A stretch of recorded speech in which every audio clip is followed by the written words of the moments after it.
तुमचं बाळ काहीच खात नाही का?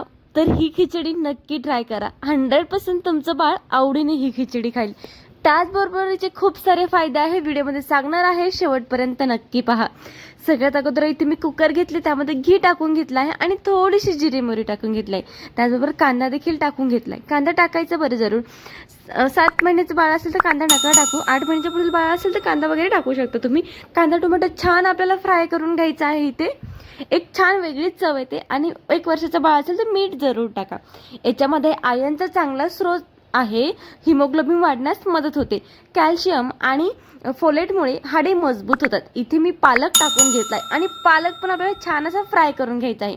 विटॅमिन ए मुळे डोळ्यांच्या आरोग्यास मदत होते आणि मूग डाळ आपल्याला सहज पचायला सोपी आहे.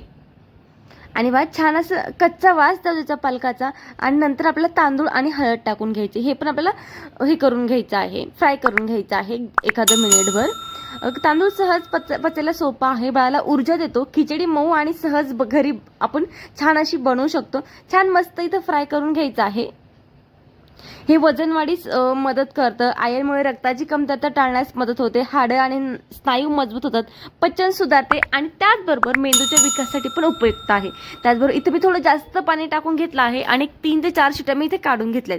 आणि आता उन्हाळा आहे म्हणून मी ही खिचडी जरा पातळच ठेवली आहे. जर बाळ तुमचं काहीच खात नसेल तर अशा पद्धतीने सेम अशी खिचडी बनवून पहा, तुमचं बाळ नक्की खाईल.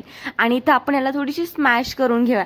अगदी 7 महिन्यापासून पुढील बाळासाठी तुम्ही कितीही वर्षाच्या बाळासाठी तुम्ही ही देऊ शकता. आणि इथं पाहत असाल किती छान ही खिचडी बनवून तयार झालेली आहे. वरतून पण तुम्हाला घी टाकायचं असेल तर टाकू शकता. आणि पहा ही खिचडी अशा पद्धतीने इथे केली आहे.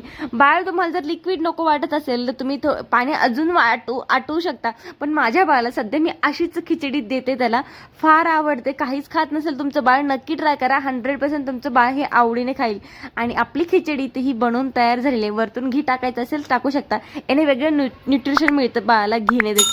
आणि असेच व्हिडिओ पाहण्यासाठी आपल्या चॅनलला जरूर सबस्क्राईब करा आणि कमेंट देखील करा की माझे व्हिडिओ तुम्हाला कसे वाटतात. तुमचं बाळ किती महिन्याचं आहे, कोणत्या रेसिपी शेअर करू त्या मंथनुसार मला नक्की कमेंटद्वारे कळवा. चला आपण भेटत एका नेक्स्ट व्हिडिओमध्ये. बाय.